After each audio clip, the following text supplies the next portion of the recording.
Hola chicos, ¿cómo están? ¿Todo bien? Bueno, arrancamos con lo que va a ser sangre. Ya algo de esto habíamos visto en la clase de vasos sanguíneos, ¿sí? Y sistema circulatorio.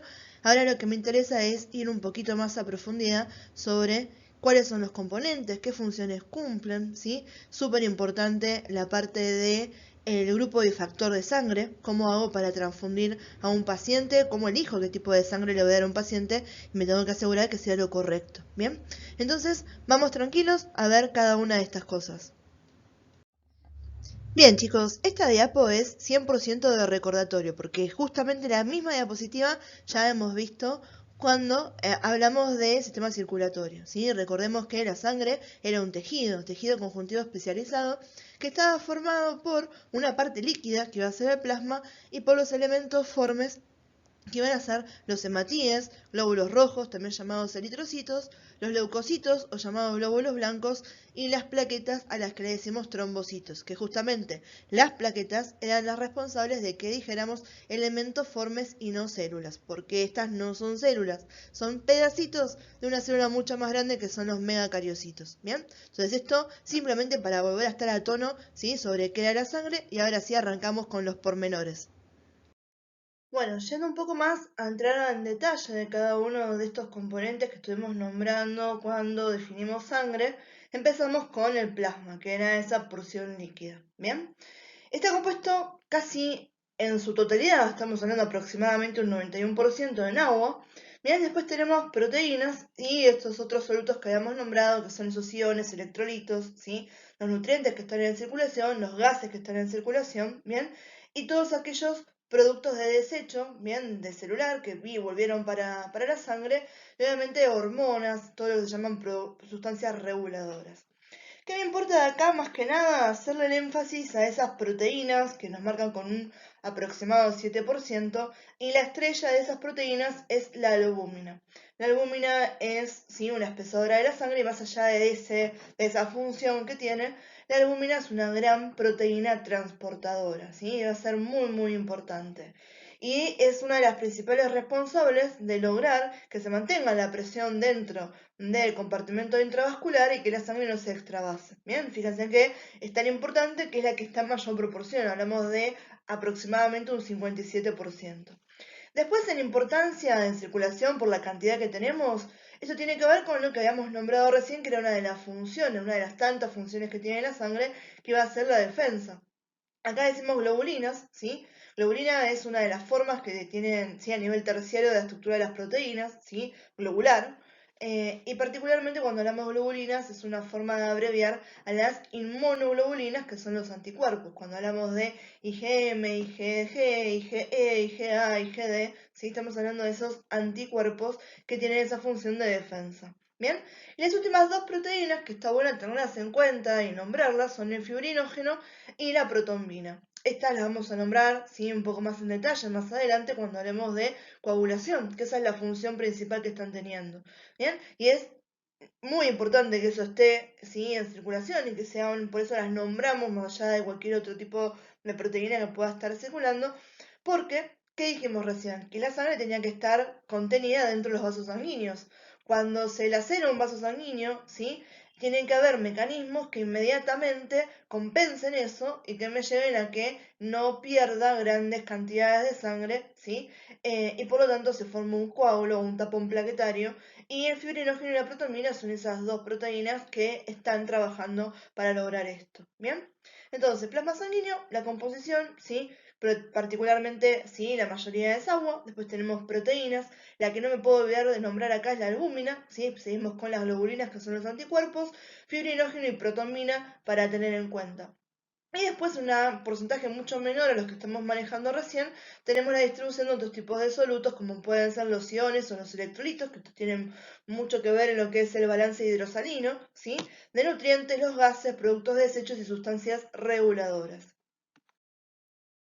Bien, ¿cuáles van a ser las funciones que tiene el plasma sanguíneo? ¿Sí? El plasma sanguíneo de vuelta está muy involucrado con esta función de transporte que habíamos nombrado como de las principales que tiene la sangre, y va a ser el encargado entonces de hacer llegar a las células todas esas sustancias químicas que son necesarias para que éstas se mantengan con vida. Bien, Y no solamente eso, sino que también va a hacer que reciba todos esos desechos celulares, ¿sí? Y los va a transportar hacia los órganos excretores. Esto que estábamos hablando recién de esos otros solutos que estaban dentro del plasma sanguíneo y esta, sí, gran función que veníamos nombrando que es la de transportación, ¿bien?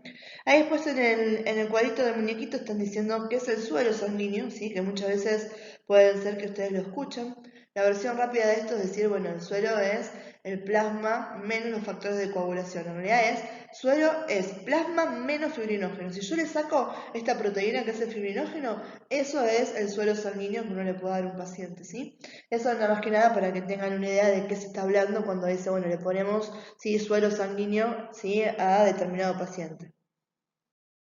Bien, y acá entramos, sí, y estamos viendo ahí que los leucocitos nos quieren complicar un poco la vida porque son un montón, ¿sí? Acá tenemos que, en cuanto a los elementos formes, teníamos tres tipos principales para tener en cuenta, que van a ser los hematíes, llamados también eritrocitos o glóbulos rojos. Después teníamos a los leucocitos, que eran los famosos glóbulos blancos, y a las plaquetas, a las que también le podíamos decir trombocitos, ¿sí? Los valores que tienen puestos ahí son aquellos que encuentro en 1 milímetro cúbico de sangre, ¿sí? Aproximadamente 5 millones de hematíes, 7.500 leucocitos, 300.000 plaquetas, ¿sí? En realidad estamos viendo, ¿sí?, que los valores oscilan entre 4.2 o 6.2 millones de hematíes, 5.000 a 9.000 leucocitos y 140.000 a 340.000 plaquetas, ¿sí? Pero ahí nos quedan como un poquito más armado, ¿sí? ¿Qué es lo que encontramos en una gota de sangre, ¿sí?, en 1 milímetro cúbico.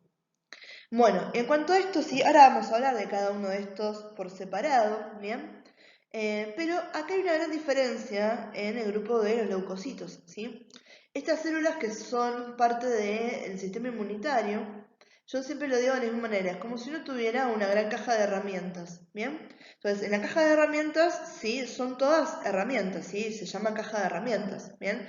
Pero, ¿sí?, la función que cumple un destornillador no es la misma función que cumple, ¿sí?, una pinza, ¿sí?, o una tuerca, ¿bien? Entonces, acá la principal diferencia que tenemos, ¿sí?, es en que los leucocitos se me separan en dos grupos. Tenemos por un lado granulocitos y por otro lado agranulocitos, ¿sí? ¿Cuál es la diferencia entre uno y otro? Que los granulocitos en su interior tienen gránulos, ¿sí?, que son como pequeñas bolsitas donde en el interior hay sustancias diversas, ¿bien? Mientras que los agranulocitos no tienen gránulos en su interior, no tienen nada de eso, ¿sí? Entonces, si yo los veo, esto es muy de laboratorio, ¿sí? Cuando uno los tiñe, ¿sí?, los puede ver, que los ve de diferentes colores, ¿sí? Se ve eso en el microscopio, ¿bien? Entonces, separamos que cuando veo gránulos en el interior de esta célula, ¿sí?, y es un leucocito, entonces es un granulocito. Y si no veo, ¿sí?, A es ausencia. Cuando ustedes lo tengan antes de una palabra es agranulocitos. Entonces, ausencia de gránulos, ¿bien? Y de esta manera tenemos esa gran diferencia. ¿Cuáles son los granulocitos? Estos que tienen gránulos en su interior son los neutrófilos, son los eosinófilos y son los basófilos, ¿sí? Entonces, ¿cuáles son los leucocitos granulocitos que tienen gránulos en su interior? Son tres: neutrófilos, eosinófilos y basófilos. ¿Bien?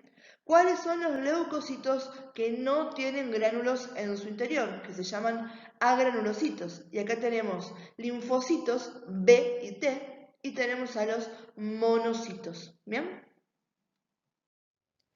Bien, y todos estos elementos formes, ¿de dónde están saliendo? Hay un proceso que se llama hematopoiesis, ¿bien?, que es mediante el cual se forman, se desarrollan y maduran todos los elementos formes que constituyen este tejido, que es la sangre. Tienen un punto en común. ¿Se acuerdan cuando vimos tejidos que hablábamos de una célula mesenquimatosa pluripotencial? Bueno, acá viene la venganza, pero tenemos el mismo concepto pero con una célula hematopoyética pluripotencial. Es el mismo concepto con el que ya habíamos trabajado. Tengo una célula, esta célula madre, que está indiferenciada. Cuando decimos que está indiferenciado, que es pluripotencial, es que dependiendo el camino que siga, va a adquirir características particulares que me la forman, ¿sí? Me la van a transformar en un tipo celular específico. Tengo una célula madre hematopoyética pluripotencial, sigue un camino, ahora soy un glóbulo rojo. Sigue otro camino, soy un glóbulo blanco. Sigue otro camino, me convierto en plaqueta, ¿sí? De eso estamos hablando, ¿sí? Entonces, la hematopoiesis es este proceso mediante el cual, a partir de un precursor celular común, esa célula madre hematopoyética pluripotencial, se forman, se desarrollan y maduran todos los elementos formes que me forman la sangre. Bien, vamos a ver que en la hematopoiesis entonces vamos a tener dos tejidos que son responsables de la diferenciación que van a tener esas células. Vamos a tener el tejido mieloide, que va a ser la médula ósea roja, ahí la estamos viendo en los huesos, ¿bien? Después tenemos tejido linfático, donde tenemos el timo, el vaso, los ganglios linfáticos, ¿bien? Ahora, hay algo para entender, ¿sí? Nosotros vamos a nombrar, ¿sí? Cuando vimos la clase pasada, ¿sí? Más adelante, los números normales que tenemos de cada uno de estos elementos formes. Y a veces parecen números exorbitantes. Ahora, lo que tenemos que entender es que es necesario que existan esta cantidad de células y fragmentos celulares porque están siendo destruidos continuamente por el tiempo, no por el cuerpo, ¿sí? No son eternos. ¿Bien? Y entonces el cuerpo necesita seguir produciendo constantemente, ¿sí? Otros con la suficiente rapidez. ¿Bien? Por ejemplo, viéndonos a eso, vamos a decir que los eritrocitos, por ejemplo, ¿sí? Los glóbulos rojos circulan unos 4 meses. ¿Bien? Y después ahí se procede a todo lo que es la lisis de los eritrocitos y son eliminados por el hígado, por el vaso, dependiendo de los autores, ¿sí? Que se pongan de acuerdo en dónde se hace predominantemente este proceso. ¿Bien? Después tenemos a los agranulocitos, ¿sí? Esos pueden vivir más de 6 meses, mientras que los granulocitos solamente duran unos pocos días, ¿bien? Y las plaquetas, por ejemplo, circulan alrededor de 8 a 12 días, ¿bien? Entonces fíjense en que todos estos elementos formes tienen un tiempo finito de duración de circulación en el organismo. Por lo tanto, es necesario que siempre se estén produciendo cada vez más, ¿sí? De forma continua. Acá tenemos la diferenciación de su origen celular, ¿sí? Fíjense, tenemos esa célula madre hematopoyética pluripotencial y la primera diferenciación la tenemos a nivel de si estamos en tejido linfoide o tejido mieloide, ¿sí? Del mieloide tenemos megacarioblasto, ¿sí? Que después se conforma en un megacariocito y parte de ese megacariocito son las plaquetas o trombocitos. Después tenemos al proeritroblasto, ¿sí? Termina siendo un reticulocito y ese es el eritrocito, ¿sí? Tenemos a los mieloblastos que nos van a dar a los basófilos, neutrófilos y eosinófilos, ¿sí? A estos granulocitos, y a los monoblastos que nos van a dar a los monocitos, ¿sí? Esos macrófagos indiferenciados que podamos ver. Por el lado del tejido linfoide, ¿sí? Esa célula madre hematopoyética pasa a ser una célula madre linfoide.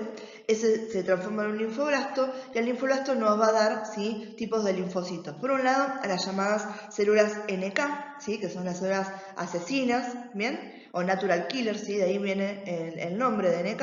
Y después tenemos a los linfocitos, ¿sí? Linfocitos naive o indiferenciados, que pueden diferenciarse después en linfocitos T y linfocitos B. Los linfocitos T también tienen una subsiguiente división, ¿sí? Que no está acá en pantalla, pero pueden ser linfocitos T cooperadores, helpers, ¿sí? O linfocitos T citotóxicos. ¿Bien? Bien, hablando de los tipos de hematopoiesis, vamos a reconocer que hay dos tipos. Aquella que sucede en la vida intrauterina, la llamada prenatal, y aquella que sucede en la vida extrauterina, la llamada postnatal. La intrauterina o prenatal se va a diferenciar según el órgano que sea responsable de la génesis de esas células. ¿Bien? Entonces tenemos una fase mesoblástica, una fase hepática, una fase esplénica y una fase mieloide. De estas cuatro, la única que persevera en la vida extrauterina, ¿sí? En lo que sería la fase postnatal, va a ser la mieloide, ¿sí? Donde vemos que la hematopoiesis postnatal ocurre casi de manera exclusiva en la médula ósea, ¿sí? Predominantemente va a ser en la médula ósea. Hay circunstancias especiales en las que el vaso y el hígado pueden llegar a generar nuevas células, ¿bien? Pero vamos a quedarnos con médula ósea como el punto de referencia para la postnatal, ¿bien? Eso se los doy como un aliciente de color, nada más. Bueno, hablando un poquito más a fondo de la hematopoiesis prenatal, fíjense que acá las tenemos separadas según los órganos que van a ser los responsables de producir estas células. De estos cuatro, el que le puede resultar raro es cuando hablamos de la fase mesoblástica, ¿sí? Que dice que inicia 2 semanas después de la concepción en el mesodermo del saco vitelino. ¿Sí? Esa palabra mesodermo por ahí no la conocen. El mesodermo, junto con el ectodermo y el endodermo, es una de las capas embrionarias, ¿sí? Que es responsable de la organogénesis, o sea, a partir de estas 3 capas somos todos nosotros. Ustedes saben cuando el espermatozoide fecunda al óvulo, ¿sí? Se forma un blastocito, ¿sí? Se forman después una mórula y se va dividiendo en esas células hasta formarse estas 3 capitas que dependiendo de qué capa sea van a ser los siguientes órganos y las características que tienen esos órganos. Eso es lo que sería a nivel embriológico, ¿bien? ¿Qué me interesa que sepan? La mesoblástica, ¿sí? Inicia 2 semanas después de la concepción en el mesodermo del saco vitelino, ¿sí? Y esto se los explico para que no quede ninguna palabra en el aire y que la repitan sin saber lo que hablamos. Después tenemos la fase hepática, que como dice su nombre, se da en el hígado. Esta comienza alrededor de la 6ª semana de gestación, ¿sí? Después tenemos la esplénica, esta sucede en el vaso, se inicia durante el 2.º trimestre y continúa hasta el final de la gestación. Y la última que tenemos es la mieloide, en la médula ósea, la única de estas 4 fases que se mantiene en la vida adulta, ¿sí? Y que a medida que continúa el desarrollo de la médula ósea, tiene un sitio más preponderante, o sea, más importante, en la formación de las células sanguíneas, ¿bien? Porque es la que nos sostiene en la vida postnatal. Bien chicos, acá lo que tenemos es un gráfico donde estamos viendo de vuelta estas 4 fases, incluso tenemos la postnatal allá en el adulto, fíjense en el saco vitelino, hígado vaso, ¿sí? Y todo lo que es tejido mieloide, ¿bien? Y al final en el adulto donde vamos a ver algo que se llama fenómeno de centralización que vamos a hablar en las próximas diapos. Bien, como les había dicho, nos quedaba hablar de la hematopoiesis postnatal y de esta ya sabemos que se lleva a cabo específicamente en la médula ósea, ¿sí? Durante los primeros años va a ser más activa porque después lo que pasa con la médula ósea, ¿sí? A nivel, por ejemplo, de los huesos largos, es que involuciona a médula ósea amarilla, ¿sí? Se vuelve un poco más grasa. Y entonces eso obviamente pierde la capacidad hematopoyética de la que estamos hablando. Aparejado a esto tenemos algo que se llama ley de Newman o fenómeno de centralización, que nos dice que hay mayor producción en los huesos del tórax y la pelvis y menos en los huesos largos, ¿sí? Esto tiene que ver con el dibujito que estábamos viendo hace un ratito en la diapo pasada, ¿bien? Entonces, para poner en claro todo esto, la hematopoiesis postnatal va a ser en la médula ósea. Va a haber un periodo más activo en toda la médula ósea, que es hasta los 5 o 6 años de vida. Después, en ciertos lugares de los huesos empieza a haber una conversión de médula ósea roja hacia médula amarilla y se pone de manifiesto lo que se llama ley de Newman o fenómeno de centralización, donde los huesos del tórax y la pelvis, ¿sí? Son mayores productores de células hematopoyéticas que los huesos largos. Bueno, vamos a empezar a hablar de algunos de los elementos formes, empezando por los hematíes, eritrocitos o glóbulos rojos, ¿bien? Estos tienen como morfología, o sea, qué forma tienen, son redondeados, vamos a ver que su borde va a ser más grueso que su centro. Los hematíes maduros, ¿sí? No poseen núcleo ni organelas, ¿bien? Esto es porque necesitan poder acarrear la mayor cantidad de hemoglobina posible, ¿sí? La hemoglobina que es un tipo de pigmento proteico, ¿bien? Que va a servir para transportar oxígeno, ¿sí? Entonces vamos a ver que la función de los hematíes va a ser el transporte de dióxido de carbono y el transporte de oxígeno, ¿sí? Cuando la hemoglobina está unida al dióxido de carbono se va a llamar carbaminohemoglobina, ¿sí? Y cuando está unida al oxígeno se va a llamar oxihemoglobina, ¿sí? Lo loco de esto es que la hemoglobina tiene más afinidad por el dióxido de carbono que por el oxígeno. Por eso es tan fácil intoxicarse con monóxido de carbono y en las épocas de invierno que empezamos con las estufas siempre intentamos concientizar a la gente que tenga cuidado con eso, ¿bien? Porque dando la oportunidad, cuando las moléculas de dióxido de carbono son mayores a las de oxígeno, la hemoglobina se desliga del oxígeno y tiende a hacer uniones con el dióxido de carbono, ¿sí? Y eso obviamente lleva a la intoxicación de las personas. Bien, otra de las células sanguíneas de las que vamos a hablar son los leucocitos, que vamos a ver que su principal clasificación va a ser en granulocitos y agranulocitos, dependiendo no si cuentan con contenido de gránulos en el citoplasma, ¿sí? Por ejemplo, los neutrófilos tienen gránulos, ¿sí?, específicos, azurófilos, terciarios, ¿sí? Los eosinófilos tienen específicos y azurófilos, y estos van a adoptar diferentes tinciones cuando uno los quiera ver en el microscopio. Bien, eso nos hace poder separarlos. En cuanto a su morfología, vamos a ver que son más grandes que los glóbulos rojos, que los hematíes, y todas estas células, los leucocitos, van a cumplir funciones inmunitarias, ¿bien? O sea, forman parte de la respuesta inmune, tanto la respuesta inmune innata como la respuesta inmune adaptativa, pero podemos distinguir que cada uno de ellos cumple funciones específicas, ¿bien? Perdón. Eso va a ser importante a nivel diagnóstico porque nosotros con un estudio de laboratorio podemos determinar la cantidad de leucocitos que tiene ese paciente, ¿sí? Si están elevados, ¿sí?, hablamos de que tiene una leucocitosis, o sea que me está dando la pauta de que hay una infección, de que está puesto en activación el sistema inmune. Si están por debajo de la norma, van a tener una leucopenia, y eso me está hablando de que el paciente tiene un trastorno inmunológico o algún problema desde la actuación de su sistema inmune. Y más interesante todavía, yo puedo hacer una fórmula leucocitaria específica donde me diga cuál de estas células es la que está en mayor proporción, ¿sí? Y por ejemplo me hace pensar si están más altos los neutrófilos, que es una infección bacteriana. Sin embargo, si están más altos los eosinófilos, puedo pensar en que es una infección parasitaria, ¿sí? Porque cada uno de ellos cumple una función específica dentro de esta respuesta inmune, ¿sí? Los neutrófilos son específicos para las bacterias, dentro de otras cosas que hacen, por ejemplo, fagocitosis, y los eosinófilos tienen la capacidad de intervenir en reacciones que tengan que ver con la infección de parásitos, mucho mejor que los otros, ¿sí? Entonces, a eso nos sirve el conocer la fórmula o el recuento diferencial de leucocitos, ¿bien? Igual esto a mí lo que más me interesa es que sepan la clasificación en granulocitos y agranulocitos, ¿bien? Y que los dos términos, leucopenia y leucocitosis, los tengan bien en claro, ¿sí? Leucopenia hablamos de una cantidad menor a la norma de leucocitos y leucocitosis una cantidad mayor a la norma, ¿sí? Bien, estos dos que tenemos acá en pantalla son agranulocitos, estos no tienen gránulos en su interior. Por un lado vamos a hablar de los monocitos.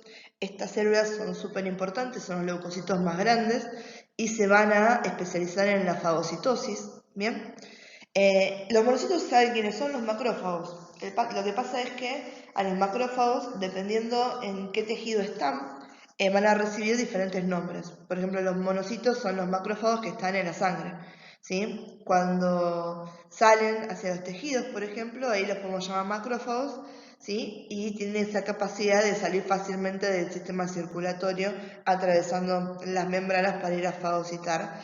Y son generalmente uno de los primeros en dar cuenta de la respuesta inmune, porque tienen ciertos receptores y ciertas propiedades que hacen que se liberen unas proteínas de bajo peso molecular que se llaman las citoquinas, que dan aviso a otras células del sistema inmune para que vengan a participar. ¿Bien? Después tenemos a los linfocitos, ¿sí? Estos vuelven también a ser agranulocitos, ¿bien? Estos tienen procesos diferentes a la fagocitosis, que es bastante común como una de las acciones de la respuesta inmune, ¿sí? Vamos a ver que los linfocitos se dividen en dos grupos, los linfocitos T y los linfocitos B.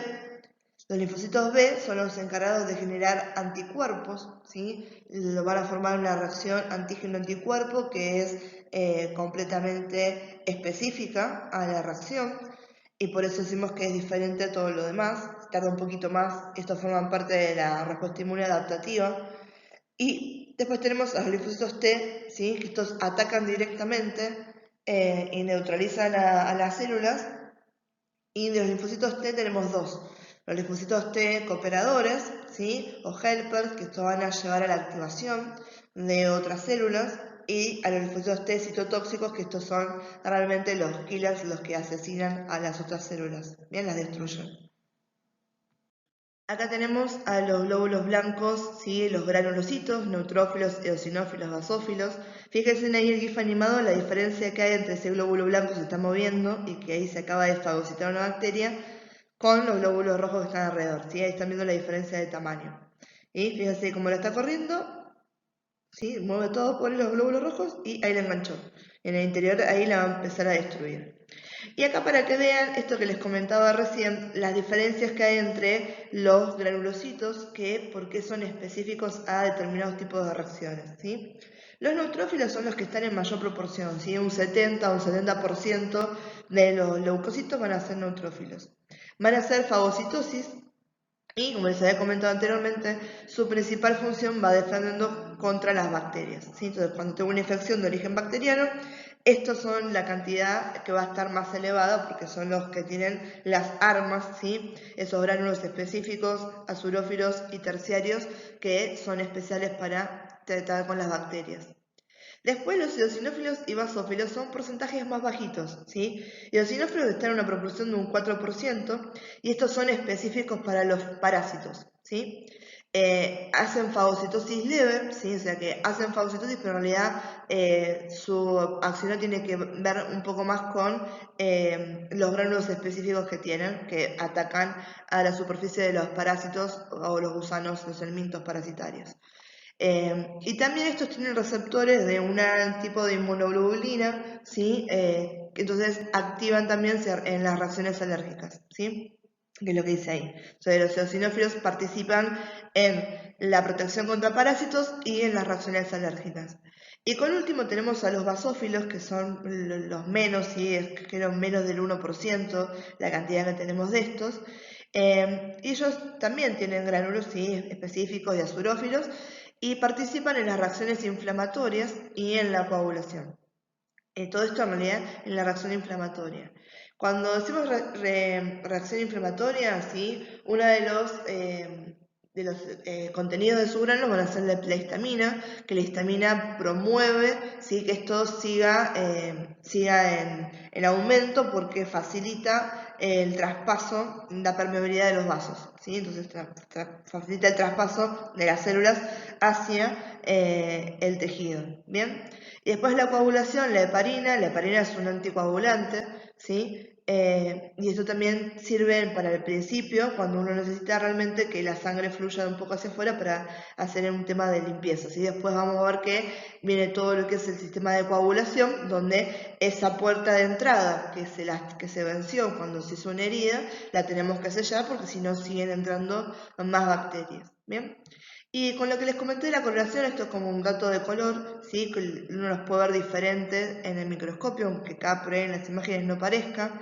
Los neutrófilos, como son neutros y no es su nombre, uno los ve a una coloración rosa pálido, ¿sí? Igual esto depende de qué tipo de colorante usamos para tenerlos, pero vamos a hablar en general, ¿sí? Un color rosa pálido. Los eosinófilos son de un rosa intenso, ¿sí? Y violeta. Y los basófilos son azules y tienen a veces tan azul oscuro que a veces parecen que tienen gránulos negros. ¿Bien? Y bueno, las últimas las que vamos a hablar en específico son las plaquetas, ¿sí? Acuérdense que están las culpables de que les tengamos que decir elementos formes, porque no son células, sino que son fragmentos celulares pequeños, ¿sí? Irregulares, pues otra forma de decirles son trombocitos, que pertenecen a una célula mucho más grande, que son los megacariocitos, que se ubican en la médula ósea. Como tal, estas no tienen núcleo, ¿sí? Ya hemos hablado de que la circulación en sangre era de entre 8 a 12 días antes que necesitáramos un recambio de las plaquetas.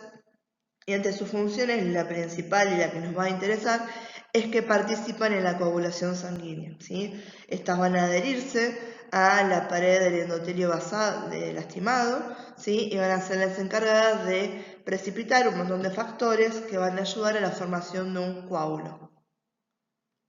Bien, chicos, cuando hablamos de coagulación, entiendan que es un proceso bastante complejo que involucra la acción de un montón de factores y reacciones. Esto de acá es una versión simplificada, que es lo que me interesa que ustedes sepan. Igual yo ahora le saqué de este Power narrado el video de las cascadas de la coagulación, pero se los voy a poner aparte para que lo puedan ver. Eso me interesa más que nada, que lo escuchen por lo menos una vez, para que vean realmente cuál es la magnitud de todos los factores que están involucrados en esta reacción. Y además es una forma copada, está interesante de llegar a ese material, ¿sí? Con una canción, con un rap. Bien, a ver, ¿qué me interesa que les quede a ustedes en claro? Vamos a ver que cuando se produce una lesión, ¿sí? Las células van a liberar un montón de factores de coagulación. Vamos a ponerle ese nombre. Esos factores de coagulación, ¿sí? Van a reaccionar con otros factores que ya están presentes en circulación, ¿bien? Y se va a formar un complejo que se llama activadores de la protombina, ¿bien? Esos activadores de la protombina, ¿sí? Cuando tienen suficientes iones de calcio en circulación, transforman a la protombina en trombina, ¿sí? La trombina va a interaccionar con el fibrinógeno que se encuentra también en circulación y lo va a transformar en fibrina. La fibrina, ¿sí?, se va a comportar como algo pegajoso, ¿sí?, una red. Y esto se va a unir ¿a quién? A que cuando empezó toda esta secuencia de que se lastimó, ¿sí?, el vaso sanguíneo y hubo sangrado, las plaquetas, ¿sí?, cambiaron su forma, se adherieron al sitio de lesión y empezaron a formar lo que se llama un tapón plaquetario. Ahora, ese tapón plaquetario, para hacer la costra, o sea, el coágulo, necesita de la fibrina. Entonces, la formación del coágulo se debe a las plaquetas que están formando el tapón, más las fibras de fibrina, ¿sí? Entonces, vamos de vuelta. Nos lesionamos, ¿sí? Entran en escenario un montón de factores de coagulación y todo un complejo de llamadas activadores de la protombina. Por un lado, las plaquetas detectan esto y inmediatamente cambian su forma y se pegan a la pared de la lesión formando un tapón, ¿sí? Con ese tapón solo no hacemos nada, porque sigue circulando y si eso queda así, en algún momento se va a barrer. Entonces, ¿qué pasa? A nivel de reacciones, vamos a ver que estos activadores de la protombina junto con el calcio, la convierten en trombina. La trombina, cuando reacciona con el fibrinógeno, lo transforma en fibrina. Y esa fibrina, ¿sí?, es la que se adhiere a este tapón plaquetario, ¿sí?, para que nos forma el coágulo de fibrina, ¿sí?, donde tengo plaquetas y fibrina, y es el coágulo o la costra o la famosa cascarita que tenemos cuando nos lastimamos. ¿Bien? Bueno, y acá hay un dato interesante aparejado a esto de la coagulación, que es la función que cumple la vitamina K, ¿sí? La vitamina K es necesaria para que aumente la síntesis de protombina en las células hepáticas. Fíjense que sin protombina, ¿sí?, no tengo trombina, no tengo fibrinógeno, no tengo coágulo, por lo tanto ese paciente no va a responder en la forma normal cuando esté lastimado, ¿sí? Entonces, muchas veces cuando los pacientes tienen fallas hepáticas, vamos a ver que va a estar afectado a problemas de coagulación, por esto que hemos visto acá, ¿sí? Entonces, tengan ese dato de que la vitamina K es importante, ¿sí?, y que se debe a la síntesis en las células de los hepatocitos, células hepáticas, ¿bien?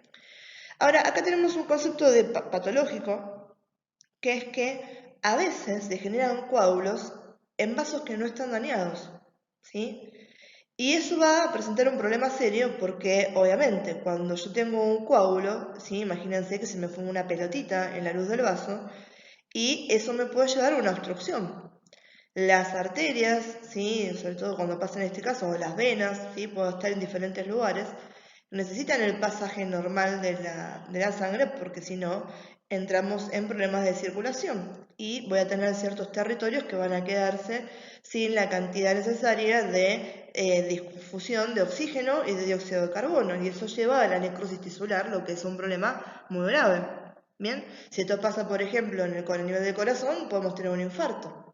Bien, y un infarto puede devenir en la muerte del paciente, ¿sí? Entonces, cuando un coágulo, ¿sí?, permanece en el lugar donde se forma, se llama trombo, ¿sí? El trombo es estático, ¿sí? Y el proceso en el que se forman esos coágulos fuera del lugar lo llamamos trombosis. Ahora, diferente a esto es el concepto de embolia, ¿sí? La embolia es el coágulo que viaja a un lugar separado del origen, ¿sí? Entonces se desprende, ¿sí? Parte del coágulo o el coágulo entero, circula a través del sistema circulatorio, ¿sí? Y esa parte que circuló se nos llama émbolo, ¿bien? El cuadro clínico se llama embolia, ¿sí? Que una de las cosas que uno seguramente han escuchado es embolia pulmonar. ¿Qué quiere decir? Que está bien, por ello tenía el coágulo a nivel de una arteria de mayor calibre y hasta ahí estaba un poco ajustado el paso, pero la sangre pasaba. Ahora, cuando eso se desprende, sigue viajando y las arterias van siendo cada vez más chiquititas, ¿sí? Entonces, cuando llega a nivel chiquito, llega un momento en que ya no pasa más ese coágulo. Y no es que me está haciendo difícil el pasaje, me lo obstruye completamente, ¿sí? Ahí vamos al concepto de se pierde la irrigación en un territorio específico, lleva a la necrosis tisular, a la muerte tisular, ¿sí? Y depende de dónde tenga que esté pasando esto, el cuadro, el nivel de gravedad del cuadro clínico del paciente, ¿sí? Entonces, de acá tengamos tres conceptos para sacar en limpio de esta diapo. Punto número 1, la importancia de la vitamina K en lo que es la coagulación. Punto número 2, el concepto de trombo y trombosis y el concepto de émbolo y embolia, ¿sí? Igual, trombo, trombosis, émbolo, embolia lo vamos a ver un poquito más en detalle en la siguiente clase, ¿sí? Así que queden tranquilos, pero por lo menos esta información, que es la más central para saber con eso, ya lo tienen desde acá. Antes de seguir con lo que se viene, que son los tipos de sangre, vamos a ver un recordatorio sobre algo que ya habíamos visto en las primeras clases de biología, que iban a ser, ¿sí?, las glucoproteínas. Recordemos qué eran y qué función cumplían. Y después, antes de volver con eso, algo que les quiero comentar desde ahora, es un concepto que está bueno que lo tengan en cuenta. Si bien ustedes creo que en la carrera no van a tener inmunología, pero que les sirva esto porque es muy importante a fines de entender un montón de procesos que el día de mañana puede tener el paciente, ¿sí? Cuando nosotros estamos hablando de sistema de defensa, sistema inmunológico, hablamos de que nuestro cuerpo es capaz de producir anticuerpos. Esos anticuerpos que tenemos nosotros, ¿sí?, no son células, sino que son sustancias, son proteínas, ¿bien? Y lo que van a hacer es combatir a los agentes nocivos que puedan ingresar desde el exterior o que se produzcan dentro de nuestro cuerpo. ¿Cómo se va a llamar toda aquella cosa que hace responder a mi sistema inmunitario y que va a interaccionar con mis anticuerpos? Antígeno, ¿sí? Entonces, un antígeno es toda sustancia que va a ser capaz de activar el sistema inmunitario. Y el anticuerpo, ¿sí?, estas proteínas inmunoglobulinas, ¿sí?, son las sustancias que nuestro cuerpo produce en respuesta a ese estímulo y que van a interaccionar con con ese antígeno de diferentes maneras, ¿sí? Pueden hacer lo que se llama opsonización, que es marcar, como uno hace un marcaje hacia el antígeno para que después otras células del sistema inmunitario, que sean los macrófagos, vengan y las fagociten, se las coman y las destruyan. Es como diciendo, yo voy caminando por la calle, los veo a uno de ustedes y yo no hago nada, pero los marco, le digo, le estoy señalando al otro y le digo, vení y matalo, ¿sí? O sea, muy mala, profe, pero bueno, están haciendo eso, ¿sí? Eso se llama la opsonización. Después también lo que hacen los anticuerpos es algo que se llama neutralización, ¿sí? Se juntan un montón y lo que hacen es bloquear a estos antígenos para que no puedan llegar a interaccionar con las células del sistema del cuerpo, ¿bien? Sobre todo también lo que pueden hacer es bloquear a las toxinas, porque hay muchas bacterias que son microorganismos, ¿sí?, que la bacteria es el bichito, ¿sí?, pero que producen ciertas sustancias, que esas sustancias son sumamente dañinas. Entonces lo que hacen estos anticuerpos pueden bloquear esas sustancias y no dejan que interaccionen con las células. Si no interaccionan con las células, neutralizan el efecto, ¿bien?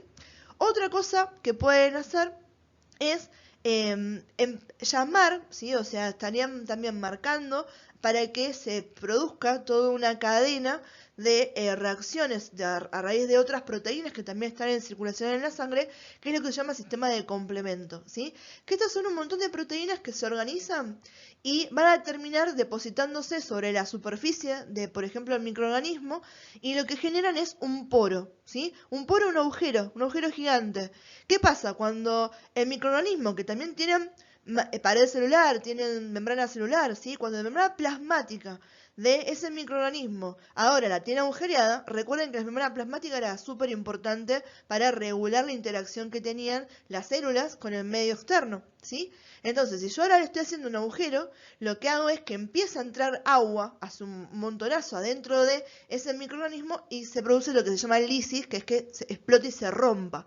Bien, entonces lo que hacen los anticuerpos es activar a lo que se llama sistema de complemento. Bien, y ese sistema de complemento son estas proteínas que la función es generarme lo que se llama complejo de ataque lítico para que se genere ese agujero, ese poro y se destruya el organismo, ¿sí? Lo que está haciendo, nos está haciendo daño. Y después la última de las formas en que pueden reaccionar los anticuerpos, ¿sí? La función que cumplen, es un proceso que se llama aglutinación. Que yo para que ustedes lo entiendan le digo es hacerle el tacleo al microorganismo o a la noxa. Porque justamente están haciendo eso, son un montón de células del sistema inmunitario, ¿sí? Y los anticuerpos que un montón de anticuerpos me rodean, ¿sí? A ese antígeno. Y de esa manera, ¿sí? Lo envuelven, ¿bien? Y me forman todo lo que se llama un complejo inmune, o sea, un macro complejo inmune, o sea, grande, ¿bien? Que yo lo puedo identificar y eso hace que mi sistema inmunitario lo pueda ir a buscar y lo destruya, ¿sí? Con mayor facilidad. Este tema, este último, que es la aglutinación, ¿sí? Es lo que está bueno que tengan en cuenta de todo lo que les nombré. A mí no me va a interesar en lo que es biología preguntarle nada con respecto a esto que les estoy comentando, que es de inmunología. Se los digo porque si no, tienen recontra colgado los temas que vamos a ver ahora. ¿Sí? Me hablo de antígeno, hablo de anticuerpo y ustedes no tienen idea de qué estamos hablando. ¿Sí? Entonces, cuando hablamos de aglutinación, es uno de los temas a tener en cuenta para entender qué puede pasar con un paciente al que le estoy dando sangre que no corresponde. Porque si yo le estoy dando sangre de otro grupo y factor al paciente, ¿sí?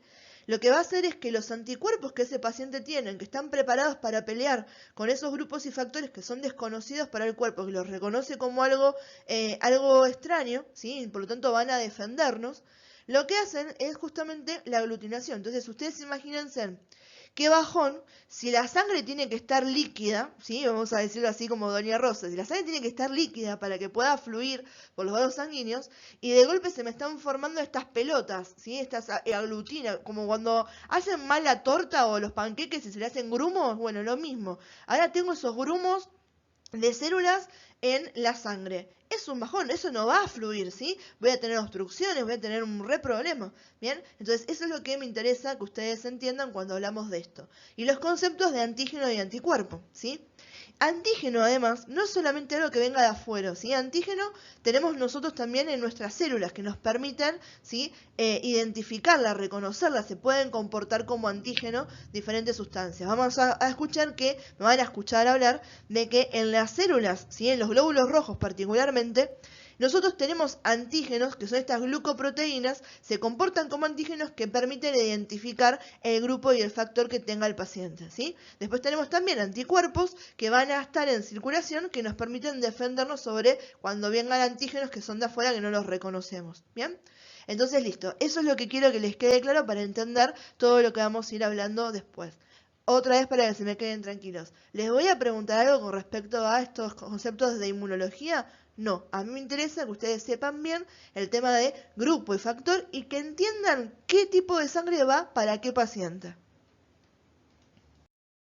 Bien, antes de arrancar ya directamente con lo que es los antígenos y anticuerpos, ¿sí? Y los tipos, grupos y factor que tenemos para identificar la sangre, hay un concepto que tienen que tener en cuenta ustedes, que los antígenos que se van a presentar van a ser de transmembrana y van a estar dados por la presencia, la combinación o la ausencia de glucoproteínas, ¿sí? Si ustedes recuerdan, ya ahora incluso yéndonos al principio de la carrera, estamos hablando de biología.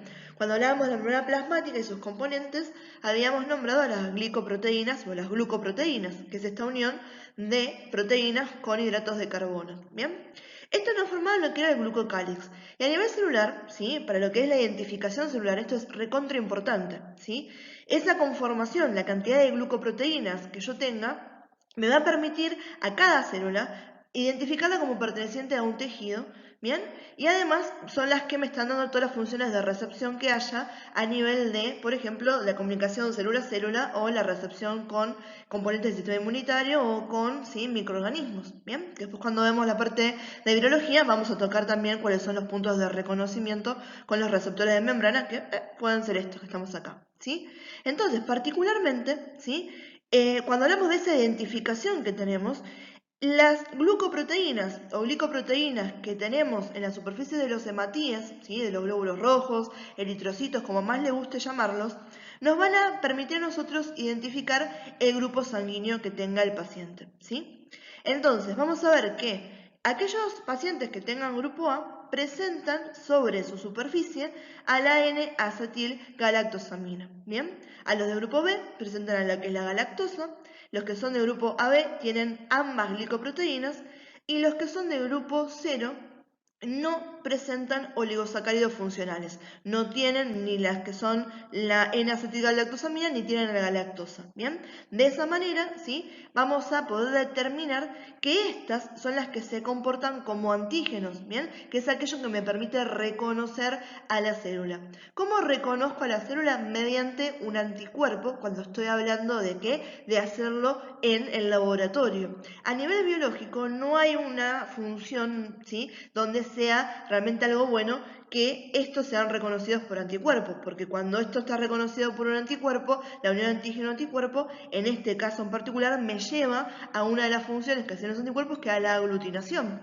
Y a nivel biológico, ¿me interesa a mí que la sangre se aglutine? No, claro, yo quiero que la sangre esté bien en las condiciones que tiene que estar para que pueda circular con normalidad. ¿Bien? Pero desde un punto de vista logístico para nosotros en lo que es el laboratorio, si yo quiero determinar la presencia o la ausencia de estos antígenos, ¿cómo lo hago? Con anticuerpos que sean ¿sí? Estas glucoproteínas especiales, estos antígenos, ¿sí? Anticuerpo anti-A, anticuerpo anti-B, ¿sí? Anticuerpo anti-C lo voy a tener, no, si no tengo nada con lo que reconocer, ¿sí? Y después se me va a sumar uno, que es el anticuerpo que va a ser anti-D, que me está ahí identificando a otra cosa diferente a esto, que es el antígeno D o el factor RH. ¿Bien? Ahora vamos a volver a verlo más tranquilos. Esto es simplemente, chicos, para que volvamos a reforzar lo que les comenté recién, ¿sí? Cómo se forma el antígeno A y el antígeno B, que recuerden que son antígenos de transmembrana, ¿sí? Por eso, cuando se afecta a esto, se afecta también a la célula donde están presentados. Entonces, ¿para qué me sirve a mí saber que en la superficie de membrana de los hematíes voy a tener estos antígenos? ¿Bien? Porque, como les comentaba recién, son característicos de un tipo y de un factor en particular que va a ser propio del paciente. Esto está determinado por la genética, ¿bien? Tiene que ver con cómo se heredaron, ¿sí? Esos alelos que pueden ser el A, el B o el 0, ¿bien? Entonces, todas las células, ¿sí? Sanguíneas de ese paciente, todos los glóbulos rojos, ¿sí? Particularmente de ese paciente, van a tener, ¿sí? Unas glicoproteínas que son antígenos de membrana particulares.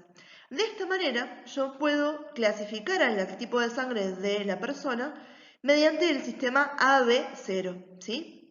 ¿Qué quiere decir esto? Yo puedo separar en 3 grupos dependiendo, ¿sí? De qué tipo de glicoproteínas está produciendo ese paciente en la membrana de los hematíes, ¿sí? Si me producen las glicoproteínas que son las N-galactosidasas, ¿sí? Entonces lo que voy a tener es sangre del tipo A.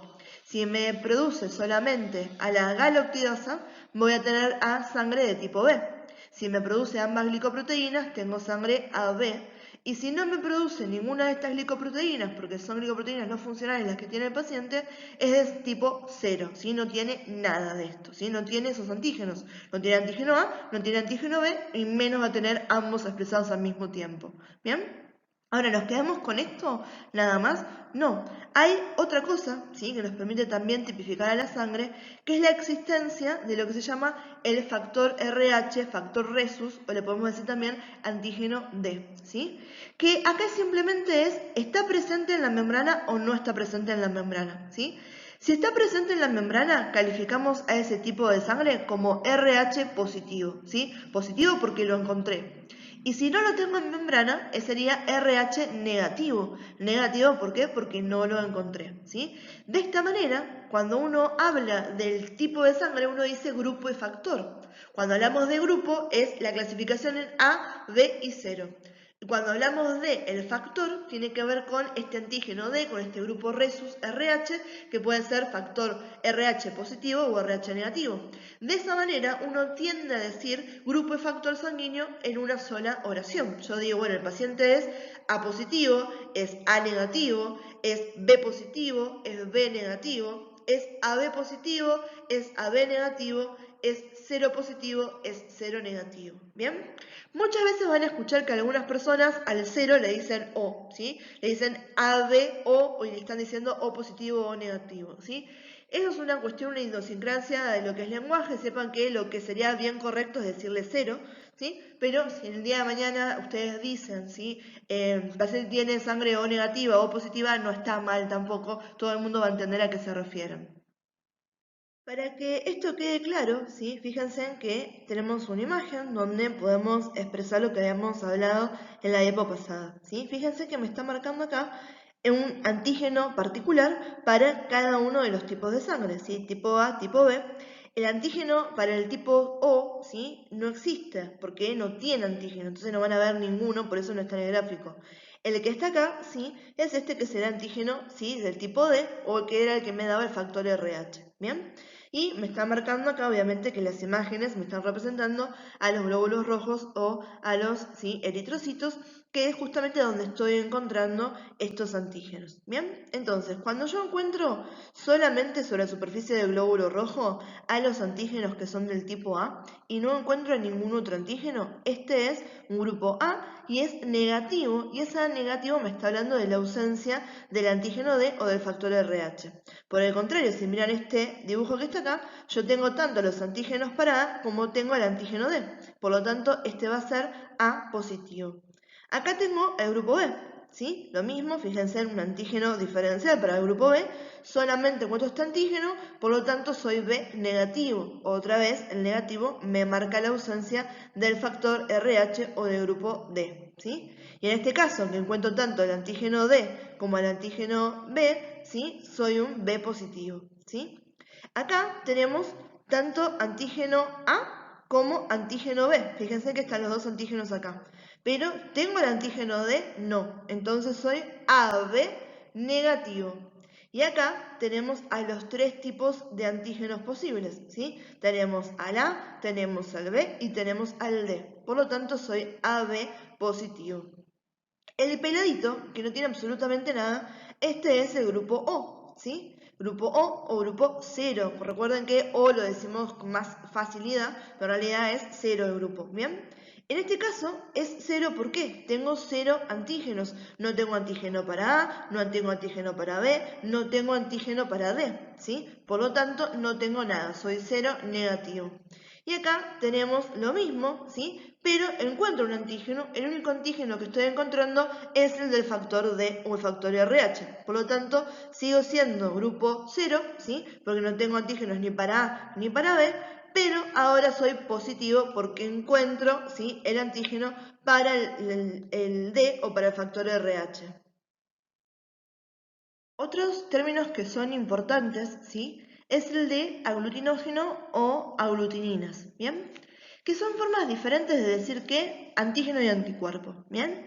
Los aglutinógenos entonces que son los antígenos de transmembrana y las aglutininas van a ser los anticuerpos que están no adheridos a la superficie del glóbulo rojo, sino que están en circulación en lo que es el plasma, ¿sí? A nivel sérico, que estos pueden ser de tipo IgM o pueden ser del tipo IgG. ¿Cuáles son los anticuerpos, ¿sí? Las aglutininas que tenemos, ¿sí? Dependiendo obviamente del grupo de factor del paciente, ¿sí? Anti-A y anti-B. ¿Bien? Si yo soy un paciente que tengo sangre B, ¿bien? Voy a tener aglutininas anti-A. Si yo soy A, voy a tener aglutininas anti-B. Si yo soy 0, voy a tener ambas aglutininas. ¿Bien? Y hay algo que pasa acá, a diferencia de el tema de las aglutininas, que existen o no, que tiene que ver con el factor RH o el antígeno D, ¿sí? En los pacientes que son RH positivos, ¿sí? O que tienen el antígeno D, ¿sí? De membrana, ellos tienen el aglutinógeno D, ¿sí? Entonces van a poder reaccionar con un anticuerpo, con una aglutinina que sea anti-D, van a reconocer a eso, ¿sí? Ahora, cuando hablamos de las personas que son RH negativas, ellos no tienen nada en superficie, ¿sí? No tienen ningún antígeno, no tienen aglutinógeno y tampoco tienen en condiciones normales aglutininas que sean anti-D, porque no lo conocen, ¿sí? Nunca tuvieron contacto con ese antígeno y el cuerpo no tiene necesidad de generar tampoco los anticuerpos. Ahora, ¿qué pasa? ¿Sí? Cuando un individuo que no tiene, ¿sí?, este antígeno D entra en contacto con el mismo, ¿sí? Porque yo tuve que hacer una emergencia y un paciente que era cero negativo le di cero positivo, ¿sí? En esa primera instancia puede ser que no pase nada, ¿sí? En la mayoría de los casos no va a pasar nada. Pero, ¿qué pasa? El cuerpo recuerda, dice, che, esto de que está dando vuelta por acá, a mí no me cae en gracia, voy a generar anticuerpos del tipo IgG de memoria, porque la próxima que venga esto, que yo no lo reconozco como propio, lo voy a atacar, ¿sí? Entonces, ahí sí empiezan a generar las aglutininas anti-D, ¿sí? Y en ese momento, en una próxima exposición donde yo me equivoco y a ese paciente que era cero negativo le estoy dando, ¿sí?, un factor de, ¿sí?, RH positivo, ahí sí me está reaccionando y ahí sí se produce el proceso de aglutinación, ¿sí? Entonces, cuando se hable de los grupos sanguíneos, ¿sí?, de grupo y factor, ¿sí?, no va a haber naturalmente anticuerpos que sean, ¿sí?, anti-D para los que no los tienen, ¿bien? Pero, ¿sí?, sepan que los que son, ¿sí?, negativos, todos ellos tienen la posibilidad de generar anticuerpos, estas aglutininas anti-D, si anteriormente fueron expuestos a este factor o a este, ¿sí?, a este antígeno D. Bien, entonces, teniendo en cuenta lo que es, ¿sí?, el grupo y el factor, ¿sí?, acá tenemos dos cuadritos que nos están hablando básicamente de lo mismo, ¿sí? Este me está hablando de quién pueden recibir y a quién pueden donar los diferentes grupos sanguíneos. Y acá estamos viendo cuáles son, ¿sí?, cuáles son los aglutinógenos y cuáles son las aglutininas que tienen presente, ¿sí?, los grupos y factores. Recuerden que todos los que sean negativos eventualmente pueden generar, ¿sí?, aglutininas contra RH, ¿bien? Pero que en un principio no las van a tener de forma normal, ¿sí? Van a tener los que sean las aglutininas anti-A, anti-B o ambas, ¿bien?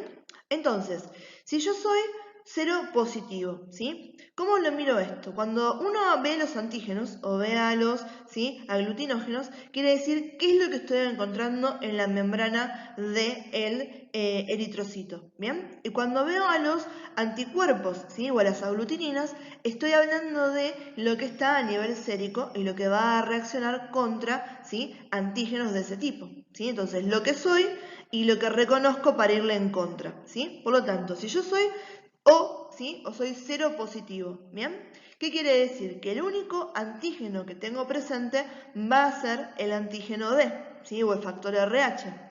Por lo tanto, si yo tengo solamente esto y soy cero, ¿sí?, no tengo antígeno A ni tengo antígeno B. Por lo tanto, voy a tener ambas aglutininas, ¿sí? Voy a estar preparado para defenderme contra, ¿sí?, los A y contra los B, porque no los reconozco como propios. Es algo que viene de afuera, que no pertenece a como soy yo, y por lo tanto estoy lista con mis anticuerpos para eliminarlos. Si a un cero positivo ustedes les dan sangre del tipo A o del tipo B, van a generar una reacción de aglutinación, ¿sí? Porque va a haber el tema de unión antígeno-anticuerpo. Estas que van a ser las aglutininas A o aglutininas B van a interaccionar con los antígenos de esos hematíes y va a producirse, ¿sí?, la eventual lisis de los mismos, ¿bien? Con todo un proceso, ¿sí?, reactivo grave para el paciente, ¿bien?